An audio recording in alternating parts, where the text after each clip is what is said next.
It's quite a surreal, fun world, but it's actually quite a serious subject. It's not complete fantasy. So, for example, a pot won't move by itself, but if it's being poured by a character to suggest Nick's anger and frustration, it will continue to flow and flow, mirroring how he feels. The technique came from originally wanting a 2D character, painted character, to hoover a real room. I've always painted very large, so I just thought, well, I'm going to start animating large as well. I thought, how can I push this further? And through that, I thought they need to reach into the space and actually interact with things to show that they are large. So that's when the 3D element came into play, really.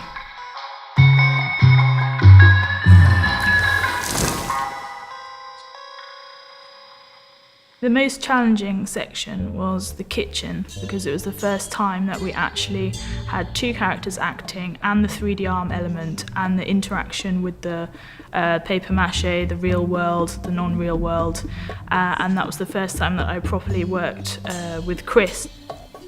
I was the prop maker and predominantly the stop-motion animator, so I made all of the props and the various arms that we used, and for the most part animated them throughout the film. The technique that we decided to employ was a technique in which real objects would be pulled into the wall by a 2D character. This involved us having to source the 3D objects. Because most of them were extremely heavy, a lot of them were crockery or kettles, we wouldn't be able to attach them to the wall for long enough for us to take the shot. So they had to be much lighter, they had to be hollow essentially. What we had to do was recreate that prop exactly from paper mache.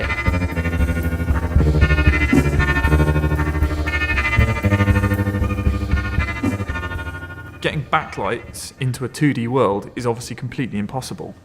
After the doctor leaves and Nick is left standing in the dark, there's a light that's supposed to come through the doorway outside, and what we actually did was we got a very small light and then built a frame of black wrap cinefoil and cut a hole in the cinefoil to the shape of the door, and I just sat there and I just kept chipping away at it until it fit the door exactly. On a live action set, I probably would have had to skip over that, but on animation, it's been possible to kind of sit back and go, actually, yeah, I'm going to take the time, I'm going to make this work.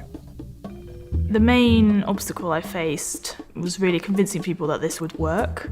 To actually convince people that I want to not draw something, not do a stop motion or even a smaller mixed technique, but that I actually wanted life-size sets, massive characters. I was going to paint it all myself, we were going to make all these props.